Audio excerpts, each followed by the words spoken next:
Students, welcome back to my YouTube channel The Medicos World and I am your mentor Rupali Sharma. तो students, हम body fluid and circulation वाला chapter कर रहे थे। तो आज हम इसके अंदर कार्डियक साइकिल और ईसीजी देखेंगे, यानी कि electrocardiogram. So let's get started.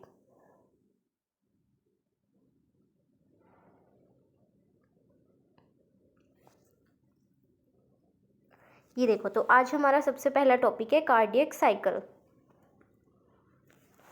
देखते हैं।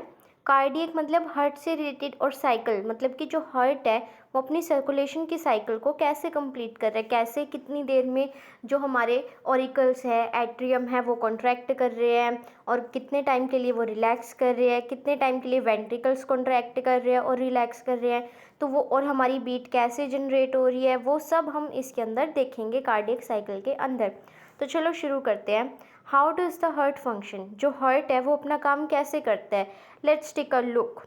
To begin with, all the 4 chambers of heart are in a relaxed state. सबसे पहले हम क्या करते हैं, जब हम कर रहे हैं इस साइकिल को, तो हम स्टार्टिंग पॉइंट क्या ले रहे हैं कि जो चारों चैम्बर्स हैं हार्ट के वो रिलैक्स स्टेट में है। इसका मतलब वो किस में है, जॉइंट डायस्टोल। अब देखो, दो चीज़ें होती हैं। देखो, एक वर्ड होता है सिस्टोल, ठीक है, और एक वर्ड होता है डायस्टोल। दोनों का मतलब देखो, जो सिस्टोल है उसका मतलब तो होता है कॉन्ट्रैक्शन, क्या करना, कॉन्ट्रैक्ट करना, यानी कि हार्ट को पंप कर रहा है वो। और डायस्टोल का मतलब होता है रिलैक्स करना, मतलब वो कोई काम नहीं कर रहा है अभी। अब जो हमारा एट्रियम है या वेंट्रिकल है, दोनों ही सिस्टोल भी करेंगे और दोनों डायस्टोल भी करेंगे, यानी कि कॉन्ट्रैक्ट भी करेंगे और रिलैक्स भी करेंगे। बस ये दोनों वर्ड याद रखना, सिस्टोल और डायस्टोल। सिस्टोल मतलब कॉन्ट्रैक्शन और डायस्टोल मतलब रिलैक्सेशन।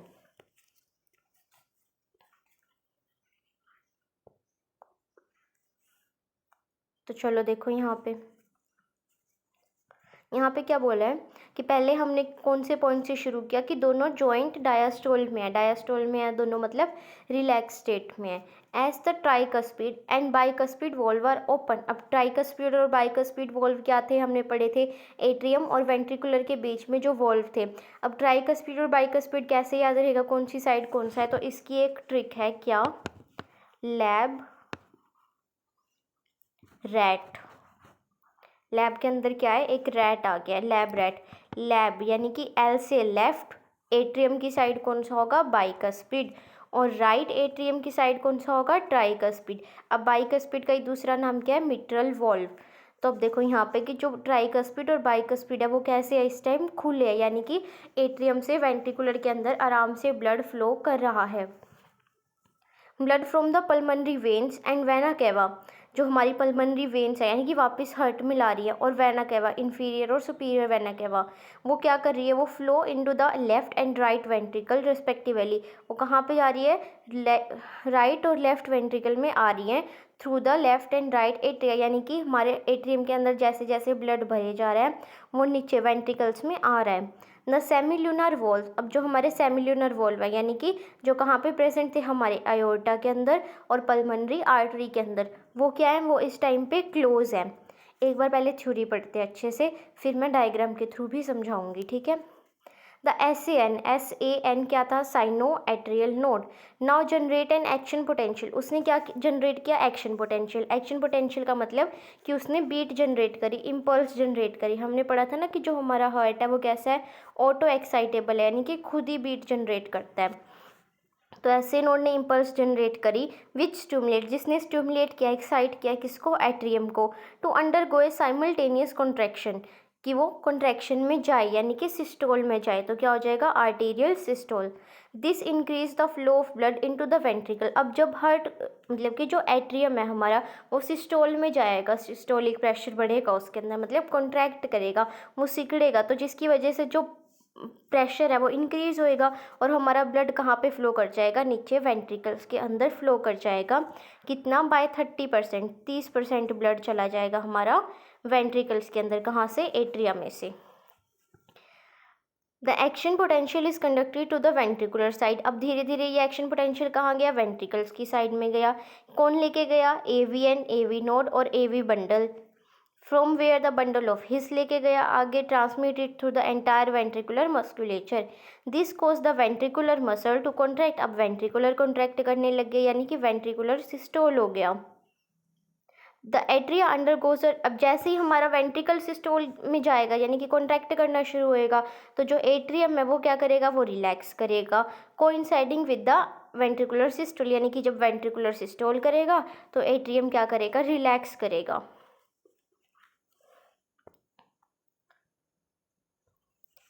फिर हमारा क्या है, वेंट्रिकुलर सिस्टोल इंक्रीजेज। अब वेंट्रिकुलर जैसे जैसे कॉन्ट्रैक्ट करेगा तो प्रेशर अब वेंट्रिकल के अंदर बढ़ने लग जाएगा, जिसकी वजह से जो ब्लड है वो वापस भी तो जा सकता है ना एट्रियम के अंदर। तो जो हमारे वॉल्व थे कौन से, बाइकस्पिड और ट्राइकस्पिड, यानी कि एवी वॉल्व एट्रियो वेंट्रिकुलर, वो क्लोज हो जाएंगे। इनके क्लोज होने से क्या होगी, जो हमारी फर्स्ट हर्ट साउंड है लब, वो सुनाई देगी हमको। ठीक है, फिर क्या बोला है, बाइकस्पिड वॉल्व भी क्लोज हो जाएंगे ड्यू टू अटेम्प्टेड बैकफ्लो होने लगेगा ब्लड का इनटू द एट्रिया।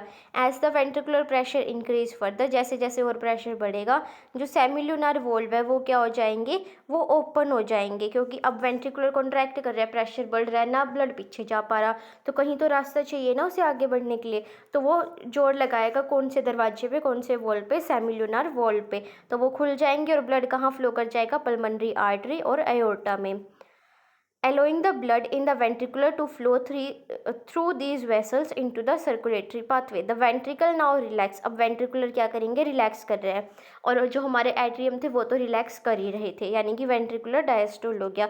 और the ventricular pressure fall causing the closure. अब वेंट्रिकुलर का प्रेशर भी कम होने लग जाएगा ना धीरे धीरे, क्योंकि ब्लड तो सारा कहाँ जाने लग गया, अयोर्टा में और पल्मोनरी आर्टरी में। तो क्या क्लोज, अब वहाँ पे प्रेशर बढ़ गया अयोर्टा और पल्मोनरी आर्टरी में, तो वहाँ से प्रेशर बढ़ गया ब्लड का, तो वहाँ से ब्लड क्या करेगा, वापस आना चाहेगा कम प्रेशर वाली जगह पे, तो वो वेंट्रिकल में ना आ जाए, इसलिए जो हमारे सेमिलुनर वॉल्व है वो क्या हो जाएंगे, क्लोज हो जाएंगे, जिसकी वजह से हमें सेकंड हर्ट साउंड मिलेगी, जो कौन सी होती है, डब। लब कब मिलेगी, जब एवी वॉल्व क्लोज होएंगे, और डब कब मिलेगी, जब सेमिलुनर वॉल्व क्लोज होएंगे। ठीक है, अभी जब हम डायग्राम देखेंगे तो और अच्छे से समझ आएगा।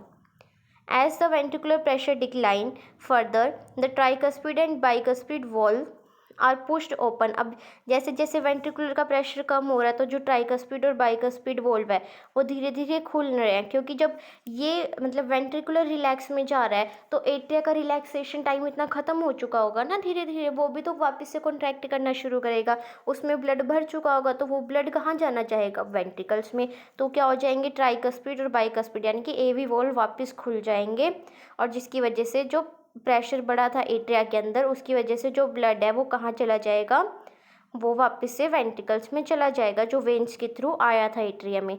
The blood now once again moves freely to the ventricle. एक बार फिर वापस से ब्लड कहाँ जाएगा, वेंट्रिकल्स में।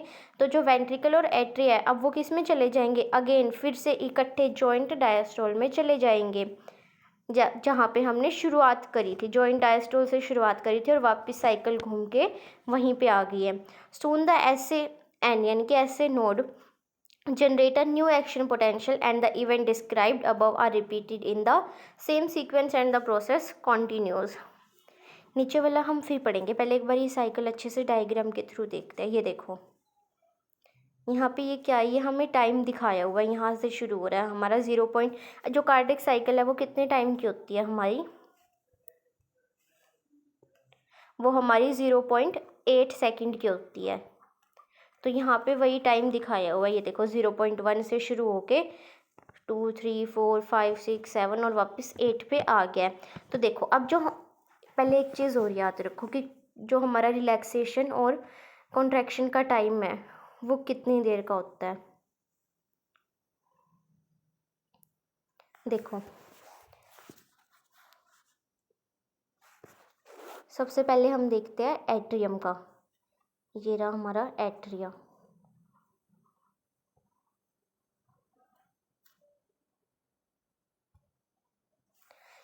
इसके अंदर दो चीज़ें होंगी, फर्स्ट वन तो क्या होगा, सिस्टोल। हाँ जी, तो देखो जो हमारा एट्रियम सिस्टोल होगा और एट्रियम डायस्टोल होगा, पहले वो देखते हैं। एट्रियम के अंदर जो हमारा सिस्टोल होगा वो कितने टाइम का होगा, वो होता है हमारा 0.1 सेकेंड का, यानी कि 0.1 सेकेंड के लिए कॉन्ट्रैक्शन होगी एट्रियम के अंदर, और 0.7 सेकेंड के लिए क्या होगा, वो रिलैक्स करेगा, यानी कि टोटल साइकिल कितनी थी 0.8 सेकेंड की। उसमें से क्या होगा, जो हमारा एट्रियम है वो सिस्टोल करेगा, कॉन्ट्रैक्ट तो करेगा 0.1 सेकेंड के लिए और रिलैक्स करेगा, कोई काम नहीं करेगा 0.7 सेकेंड के लिए। फिर है हमारा वेंट्रिकल, जो वेंट्रिकल है वो कितने टाइम के लिए सिस्टोल करेगा, वो करेगा 0.3 सेकेंड के लिए सिस्टोल, और डायस्टोल करेगा 0.5 सेकेंड के लिए, यानी कि 0.3 सेकेंड के लिए कॉन्ट्रैक्शन करेगा, वो पंप करेगा ब्लड को, और 0.5 सेकेंड के लिए वो कोई काम नहीं करेगा। यानी कि यहाँ से हमें क्या पता चल रहा है कि जब हमारा वेंट्रिकल रिलैक्स कर रहा है 0.5 सेकेंड के लिए, उस टाइम पे हमारा जो एट्रियम है वो भी रिलैक्स कर रहा है, क्योंकि इसकी तो 0.7 सेकेंड है, यानी कि 0.5 वेंट्रिकल वाले और एक्स्ट्रा 0.2 ये एक्स्ट्रा रिलैक्स कर रहा है। तो यही बताया यहाँ पे, देखो जो ये हमारी कार्डिक साइकिल दिखाई हुई है यहाँ पे, देखो अब ध्यान से देखो, जो ये 0.1 सेकेंड है इसको सेंटर पॉइंट मान लिया हमने, ये हमारा सेंटर है, यहाँ से लेके इस 0.1 तक, यानी कि जो ये वाला टाइम है, यहाँ पे क्या हो रहा है, जो हमारा एट्रियम है वो क्या कर रहा है, वो सिस्टोल कर रहा है, कॉन्ट्रैक्शन कर रहा है वो, ठीक है। और फिर 1 सेकेंड तो होगी, अब बाकी की जो ये बची, यानी कि जो ये वाला टाइम बचा हुआ है ये 0.7 सेकेंड, यहाँ पे क्या कर रहा है हमारा एट्रियम, रिलैक्स कर रहा है, कोई काम नहीं कर रहा, डायस्टोल कर रहा है, यानी कि वो। अब फिर देखते हैं हम वेंट्रिकल्स वाला।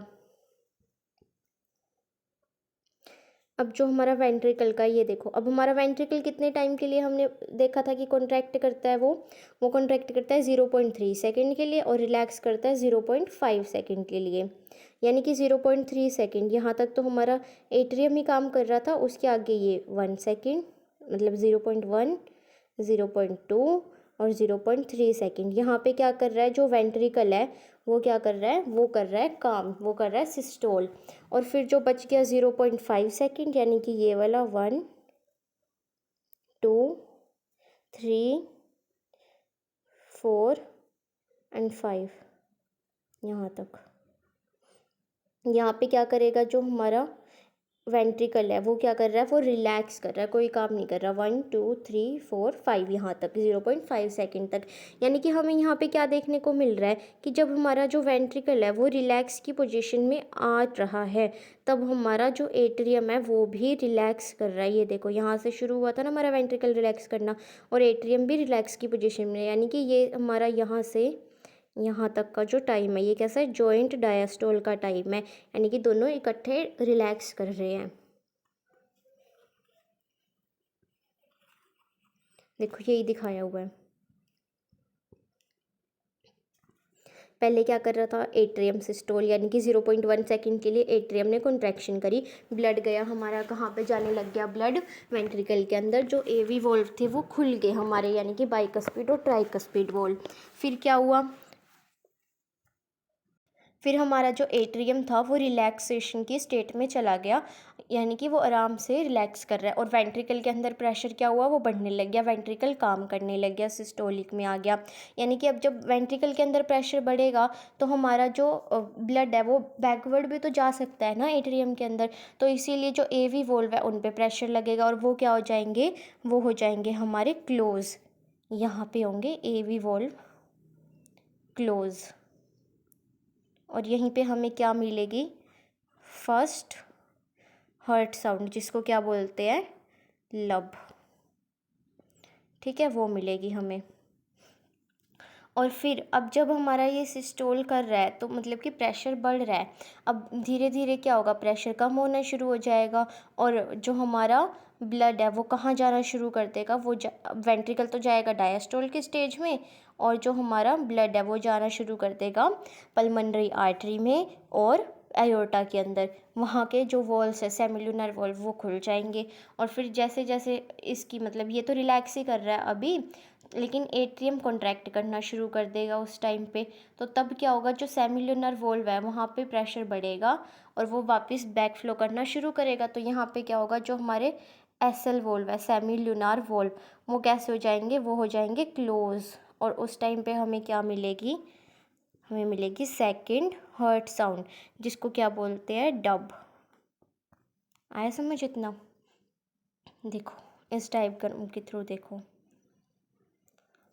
अभी क्या है, दोनों डायास्टोल में चल रहे हैं, जॉइंट डायास्टोल, यानी कि एवी वॉल्व तो ओपन है, वहाँ से नीचे एट्रियम से ब्लड जाने लग रहा है, क्योंकि रिलैक्स जब होता है ना एट्रियम, तब भी ब्लड तो उसके अंदर भर रहा है एट्रियम के अंदर, तो वो धीरे धीरे नीचे जाने लगता है। लेकिन एसएल वॉल्व कैसे हमारे क्लोज है। अब जब एट्रियम सिस्टोल कर रहा है, अब यहाँ से हमारा क्या कहते हैं 70% तो जा चुका होता है, जो बचा कुचा ब्लड है वो क्या करता है, एट्रियम सिस्टोल यानी कि फोर्स लगा के वेंट्रिकल में भेजता है। और फिर यहाँ पे क्या हुआ, हमारे जो वेंट्रिकल है वो चला गया कॉन्ट्रैक्शन में, सिस्टोल में, और एट्रियम रिलैक्स करने लग गया। और एवी वॉल्व कैसे हो जाएंगे, क्लोज, क्योंकि बैक फ्लो कर सकता है। तो मिलेगी पहली हर्ट साउंड लब। एसएल वॉल्व खुल जाएंगे ताकि उसमें चला जा सके एयोर्टा में, और कहाँ पे, पल्मोनरी आर्टरी के अंदर। और फिर क्या होंगे, यहाँ पे हमारे वापस से दोनों रिलैक्स करेंगे, और अब यहाँ पे प्रेशर बढ़ रहा है तो एसएल वॉल्व हो जाएंगे क्लोज, और हमको मिलेगी सेकंड हर्ट साउंड डब। आया समझ आप लोगों को इतना अच्छे से? ये भी डायग्राम कार्डियक साइकिल का, यहाँ पे कार्डियक साइकिल और ईसीजी दोनों इकट्ठे बताई हुई हैं।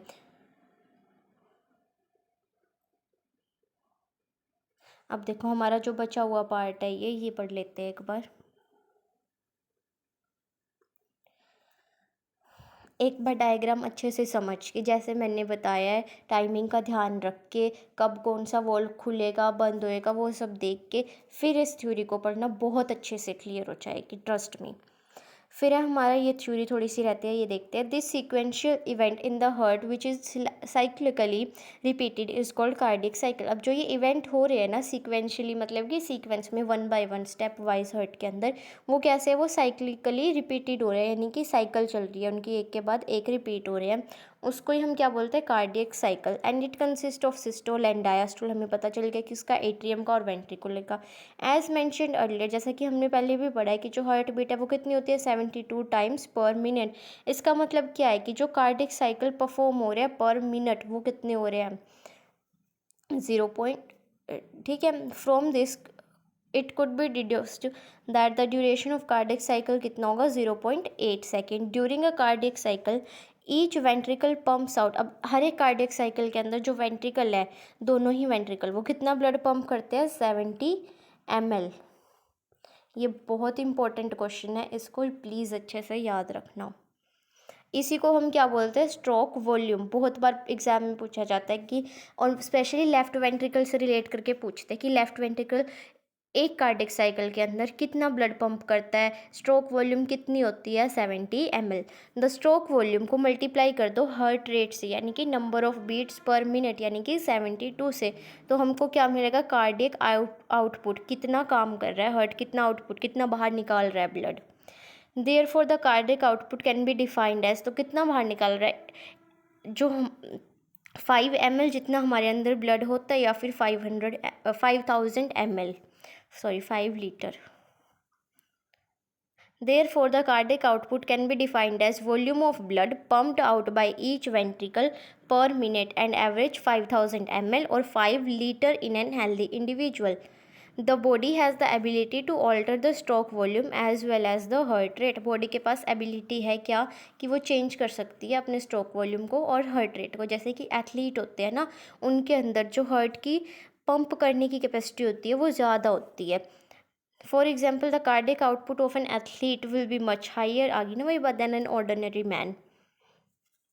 During each cardiac cycle, two prominent sound are produced which are easily heard by stethoscope. से हम सुन सकते हैं साउंड। पहली हर्ट साउंड कौन सी है, लब, जो कब सुनती है, जब एवी वॉल्व क्लोज होते हैं, यानी कि ट्राइकस्पिड और बाइकस्पिड के क्लोज होने पे। सेकंड सुनती है डब, जो कब सुनेगी, closure of semilunar. These sound are of clinical diagnostic significance, इन्हीं से हमको क्या पता चलता है कि हार्ट के अंदर कोई प्रॉब्लम तो नहीं, हम डायग्नोज कर सकते हैं। समझ आया आप लोगों को इतना अच्छे से? फिर है हमारी ईसीजी यानी कि इलेक्ट्रोकार्डियोग्राम। पहले इसकी वेव देखते हैं। देखो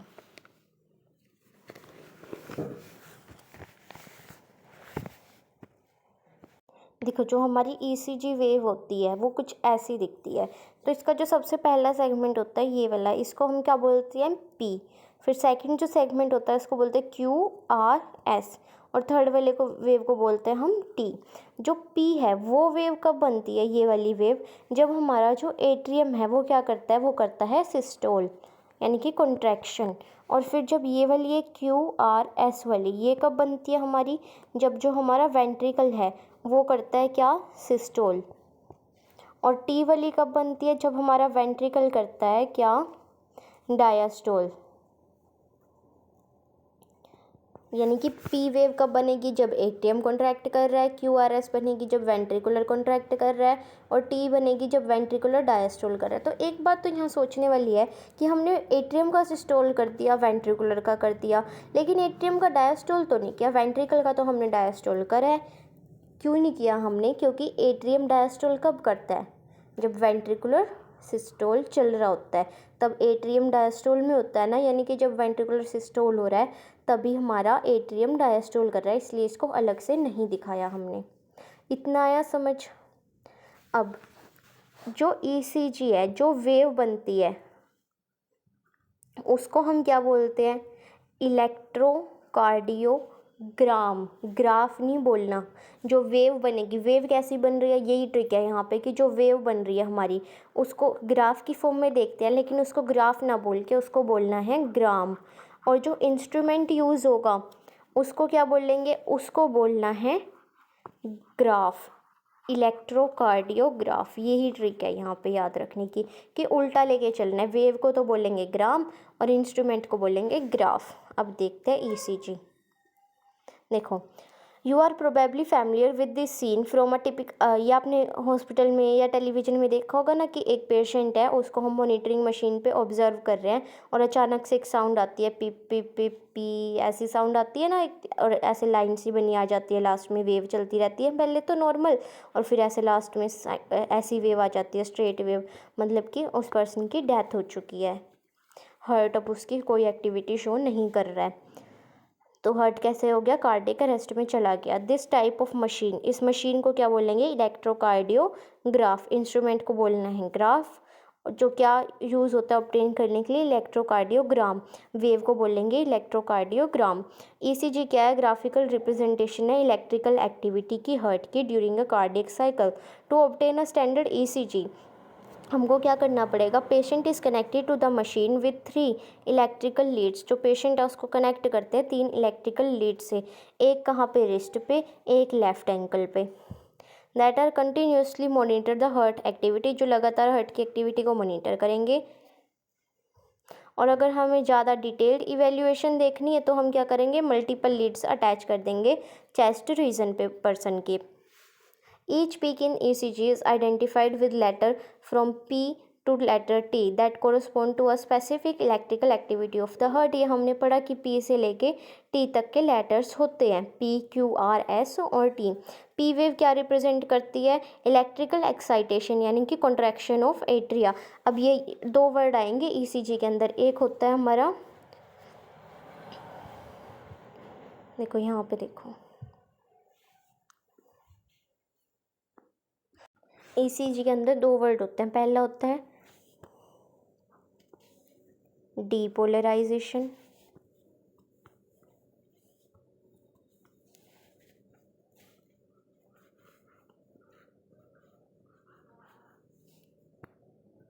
एक होता है डीपोलराइजेशन और एक होता है रीपोलराइजेशन।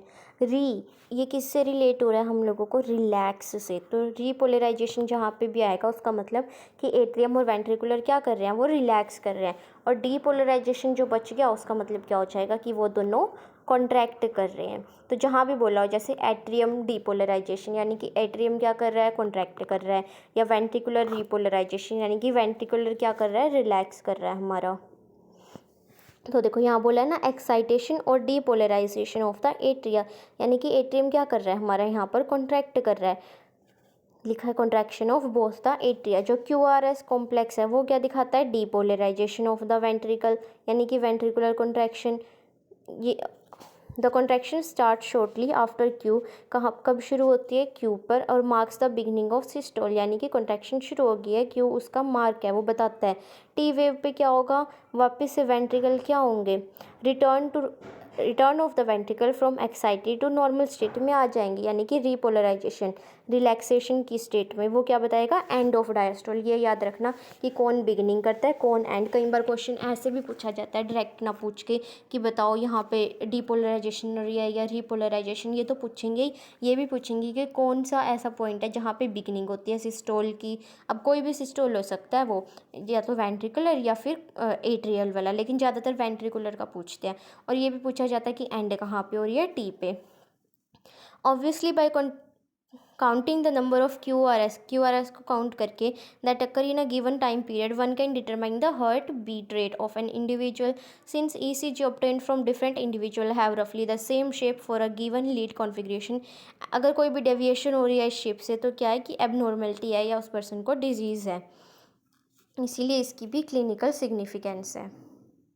ये देखो ये दिखाया हुआ है, ये क्या है हमारी P वेव, एट्रियल डीपोलराइजेशन, फिर ये QRS, यहाँ पे क्या हो रही है, वेंट्रिकुलर डीपोलराइजेशन, फिर क्या हो रही है हमारी वेंट्रिकुलर रीपोलराइजेशन। अब P से लेके Q तक का जो पार्ट होगा उसको बोलेंगे हम PQ सेगमेंट, P से R तक का PR सेगमेंट, ST सेगमेंट, ऐसे ही। फिर ये वेव दोबारा आगे कंटिन्यू करेगी ना तो TP सेगमेंट, ये। और QRS क्या है, ये पूरा कॉम्प्लेक्स है।